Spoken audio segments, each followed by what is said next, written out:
Anyway, good morning, everyone. I'm John, Pastor John. Nice to be with you today. And this is a great passage. The passage from Paul is one of my favorite descriptions of the church. The church is the body of Christ. And as we had our annual meeting today, I just really wanted an opportunity to talk about what it means for us to be the body of Christ. And so there was a bright yellow highway department truck that creeps along a quiet city street. A worker slowly climbs out of the truck and laboriously digs a hole between the sidewalk and the street. You know, a big hole. He digs a big hole. And a few minutes later, a second worker gets out of the truck and he walks over and he fills in the hole and he tamps down the dirt. Gets back in the truck. They drive down the street a little ways and do the same procedure all over again and again. So there's an elderly lady and she's been watching this and she walks over and says, "What in the world are you doing?" And one of the workers says, "Well, we're on an urban beautification project." Doesn't that seem odd to you? I think I get a little chuckle there. Okay, an urban beautification project.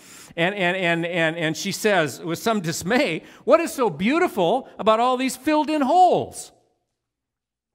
Well, you see, the worker who actually plants the trees is out sick today.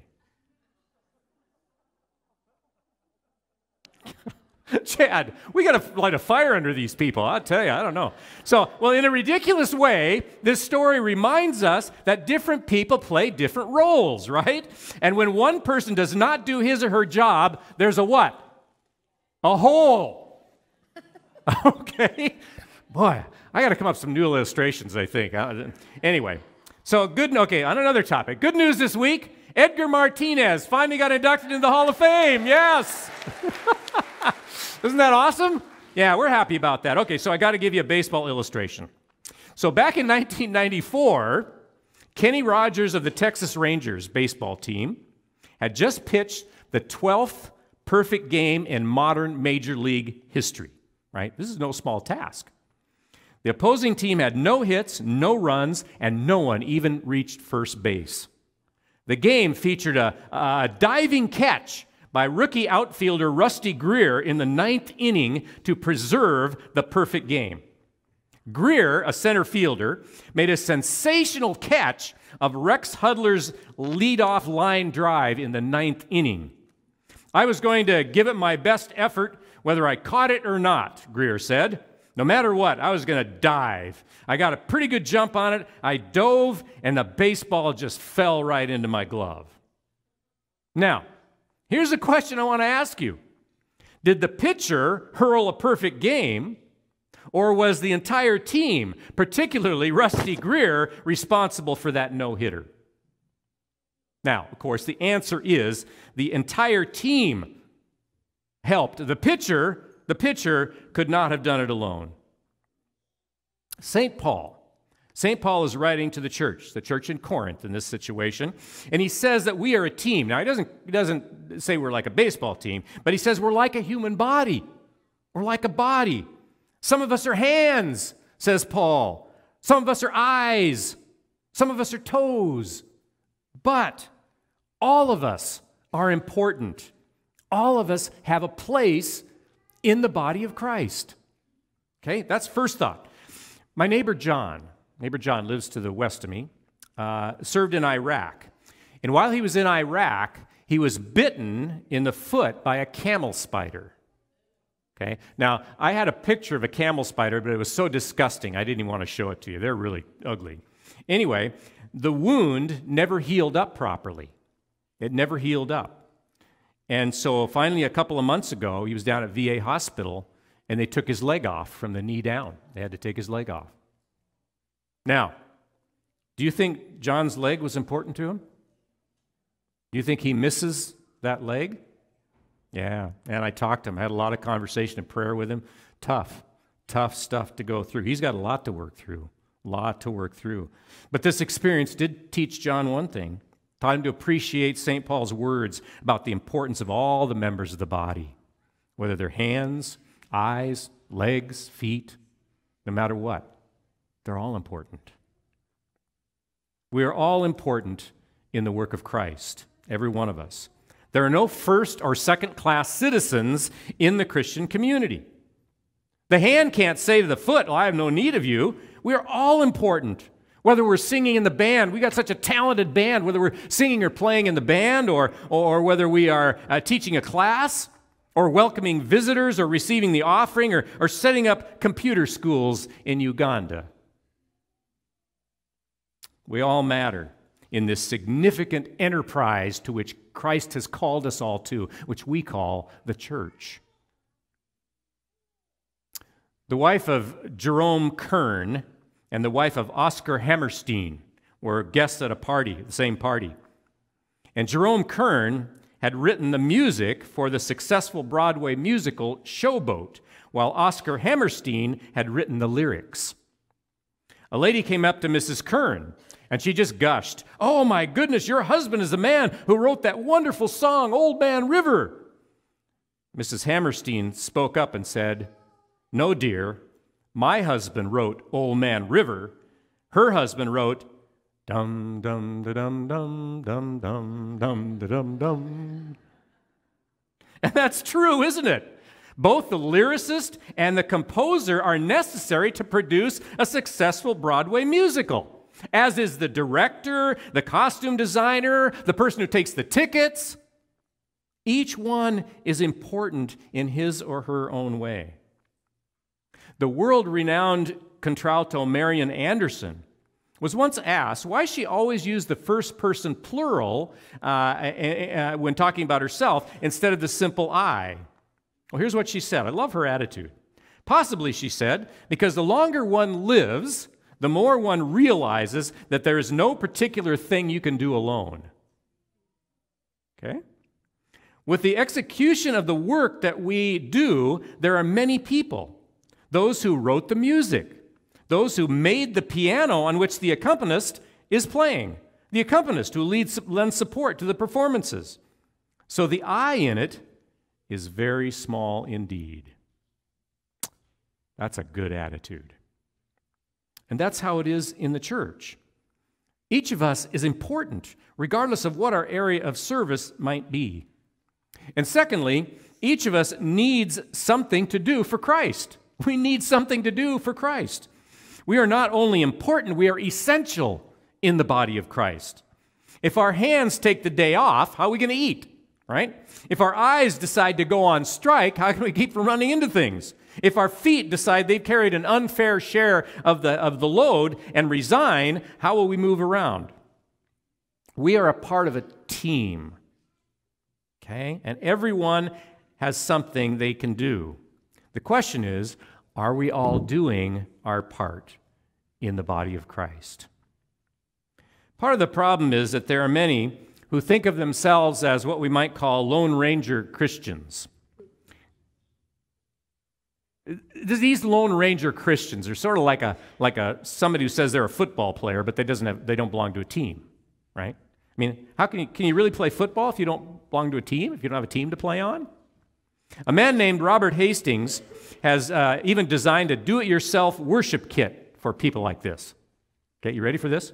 Okay, it contains one portable lightweight church pew, one small paper-covered hymnal, one harmonica for music, one abbreviated New Testament, one small offering plate, which really doesn't matter because you always get the money back, and one brief sermon entitled, "What a Good Boy Am I?"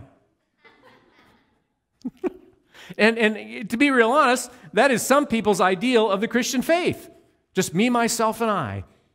But this is far, far from the biblical ideal. Biblically, to be a follower of Christ is to be a part of a family, to be a part of a body, as it were. Community is not optional for the Christian. The Christian community is a reflection of the Jewish community out of which it was born. See, to be a Jew is to be a part of a covenant people. It is to be a part of a holy nation. And so it is with those who follow Jesus. We are part of a family. We are members of a royal priesthood. We are the hands and the eyes and the toes on a distinct body. And metaphorically, it's the body of Christ. We all have something we need to be doing to help the body survive and grow according to the gifts that God has given us. Some are compassionate listeners. Those people, if that's you, you need to be out visiting the homebound and visiting those who are in the hospital. Some have outgoing personalities. You should be active in the evangelism or hospitality ministry of the church. Some people work really well with little children. You should have seen Debbie and Sue out working with 400 kids in Uganda. 400 kids. Talk about gifts. But the list goes on. We have unique gifts, and it is important that we use those gifts to serve the body. Here's something happened at the last service. By the way, this isn't on the script, so don't get messed up in the slides. So a little girl comes to me after the service, says, Pastor, I have an idea for a ministry. I said, oh, cool, well, sit down, let's talk about it. And so she has this idea for a ministry around Easter time. So I said, okay, well, you need to talk to Kathy Beckeris and talk to Debbie O'Neill because it has to do with children. She came up with an idea for ministry. She's about 8 years old. Everybody is important, and we need to serve the body with the gifts we have. Did you see this article in the Seattle Times on Friday? This is a great article. It was about Joey Henney. Okay, Joey Henney, and he brought his certified emotional support alligator to the Spirit Trust Lutheran Village in York, Pennsylvania. Seriously, that's the pictures. He has a certified emotional support alligator.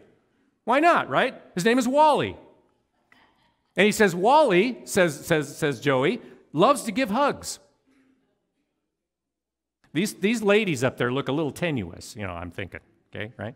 So, hey, folks, the church needs all kinds of people, right? Maybe even alligators, I don't know. But our church cannot be the church that God intends it to be if each of us is not doing our part. Thirdly, because we are the body of Christ, the sum is far greater than the individual parts. That is to say, the church is not simply another human institution. We are not like the Lions Club or the Kiwanis. Now, these are great organizations, but organically, they are very different from the church. Why? The church relies not only on the commitment of its members, the church relies on the Spirit of the living God. That is a big difference. And because the church relies on the Spirit of the living God, we accomplish far more than simple human institutions can ever hope for. There's a story, it's kind of like a fable, of an ancient king of Babylon who came back to life and visited one of our modern cities. His host showed him the underside of the city, right? The brothels, gambling and drug dens, gangs, and the like. And the king was polite, but bored. He said, we had all those things in Babylon 3,000 years ago. And to be real honest, on the whole, we did it better than you guys. Yeah. Have you nothing new to show me? So his guide took the opposite approach. Yeah. He took his guests to churches, to daycare centers, to libraries, to schools, hospitals, public health centers, research laboratories, retirement communities, institutions for the disabled, and food banks. Ah, said the king, all this is new. We didn't have these things in Babylon. No, they didn't have those things in Babylon because they didn't have the Church of Jesus Christ. I challenge you to go into any non-Christian nation in this world and find the level of ministry to the intellectual, social, physical, and spiritual needs of the people that you will find in those countries where the Christian church is active. Search out the history of our great universities, our great hospitals, our great benevolent societies, and you will find more often than not that they were all started in the name of Christ. All of them. The church is an institution unlike any other in this world. And the reason is that our founder is still with us. He's still with us. It is he who breathes life into his weary followers. It is he who still beckons with the call, follow me. We are his body. All of us are important. Every single one of us. There is something each of us can and should do for his service. And most importantly of all, Christ is alive, and he's with us every day. Amen. Thanks for watching. I hope this video can further the discussion of your relationship with Christ, either at home or maybe in the comments below.